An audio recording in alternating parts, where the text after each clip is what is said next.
hábitos de trabalho e estudo. Aqui a gente vai tratar um pouco das nossas crenças limitantes, tá? A gente tem crenças limitantes hereditárias, ou seja, que foram adquiridas na infância, com a própria família, ou pelos exemplos e acontecimentos na nossa vida. Sociais, são criadas pela sociedade como cultura, e lógica equivocada, quando a pessoa generaliza, por exemplo, a prima da amiga, não sei quem, casou com um ricão lá. Aí ele acha que aquilo ali é a regra para tudo. Não é assim, tá? Então, isso é a generalização. Então, vamos lá um pouquinho para as crenças limitantes. E aqui a gente vai falar um pouquinho sobre o alemão em si, né? Muita gente fala, alemão é difícil, alemão é muito difícil. Bom, já é uma crença limitante, porque se tu pensa que alemão é difícil, adivinha o que vai acontecer? Quando tu vai começar a aprender a língua, a estudar a língua, se começar a aprender, porque com essa crença limitante não vai começar, vai ficar difícil, porque tu tá sempre pensando que alemão é difícil. Então, alemão é difícil, eu não consigo aprender. Não adianta, sou lerdo demais para aprender. Já tentei várias escolas e não tem jeito. Eu não consigo lembrar o que eu estudei. Já falhei uma vez, eu não vou tentar novamente. Eu nunca saí do básico. Eu travo e não consigo falar. Alemão não é para mim. Então, são alguns exemplos de crenças limitantes, né, que tu tens que começar a trabalhar para não tê-las mais, tá? Então, começa a pensar. Alemão é só mais uma outra língua, como português, como inglês, como qualquer outra língua que tu já tenha aprendido, tá? É outra língua, só isso. Eu não consigo aprender. Claro que consegue aprender. Senão tu não teria nem começado a falar. Então, tu consegue aprender. Não adianta só lerdo demais para aprender. Se tu é lerdo demais, tu vai respeitar o teu tempo, a tua velocidade. Já tentei várias escolas e não tem jeito. De repente, não é a escola que você precisa, é um professor particular ou uma mentoria. Eu não consigo lembrar o que eu estudei. Isso a gente vai ter que ver. Pode ser um problema cognitivo. Se isso acontece só com a língua estrangeira, então não é cognitivo. É a crença limitante mesmo.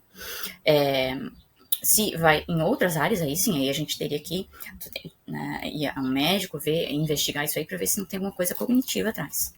Já falhei uma vez, não vou tentar novamente. Se tu para a cada vez que tu tenta e dá errado, não vai fazer nada na vida.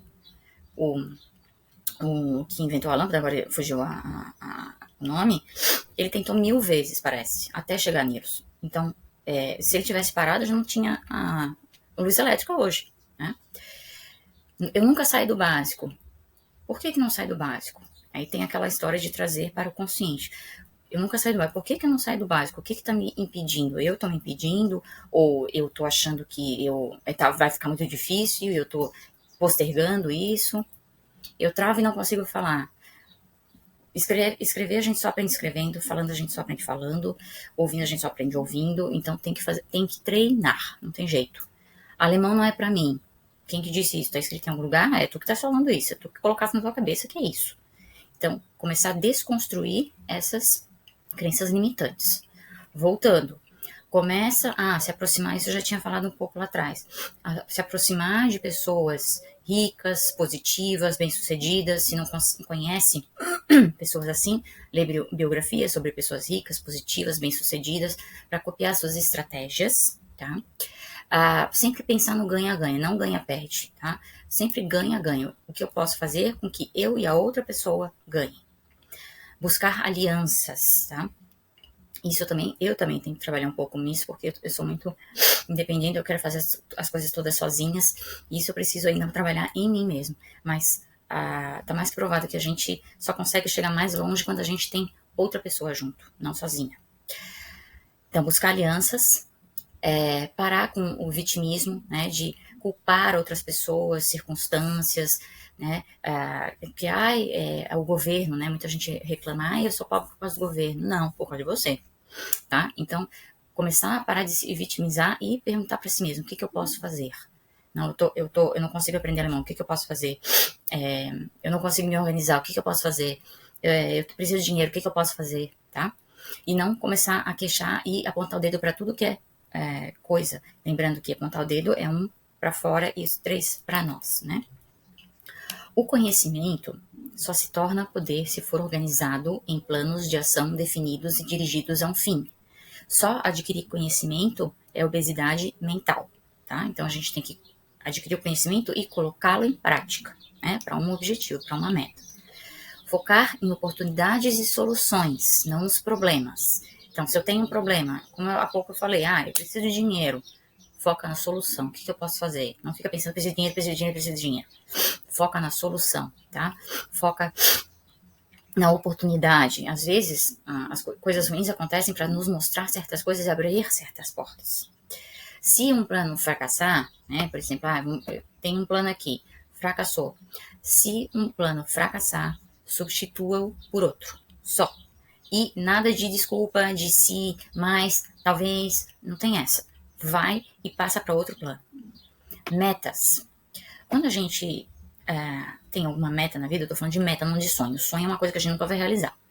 Metas. A gente tem que escrever à mão suas metas e ler sempre antes de dormir e ao acordar, tá? Essas metas, elas têm que ser específicas. É a coisa do SMART aqui. SMART é a sigla do português, tá? O S quer dizer de específico. Então, o que eu quero, tá? Especificamente, tá? Não é, por exemplo, me tornar rico, tá? Ou emagrecer, ou aprender alemão. Não, tem que ser específico, tá? Mensurável. Eu tenho que saber quanto eu já alcancei daquilo. Então, quanto eu quero alcançar. Atingível. Tem que ser possível, tem que ser razoável. Não adianta, por exemplo, dizer, eu quero emagrecer 5 quilos em uma semana. Isso não é razoável, tá? Relevante. Ele tem que ser relevante para ti, a meta. Por que que tu queres alcançar essa meta? Então, por exemplo, por que tu quer ser rico? Por que tu queres emagrecer? Por que tu queres aprender alemão? Por que tu queres abrir um negócio? Tem que ter um prazo também. Quando que eu quero alcançar isso? Em quanto tempo? Então, tem um prazo de curtíssimo tempo, que é hoje, em curto tempo, até 2 anos, médio, 2 a 5, longo, 5 a 10, e longuíssimo prazo, que é mais de 10 anos. Tá?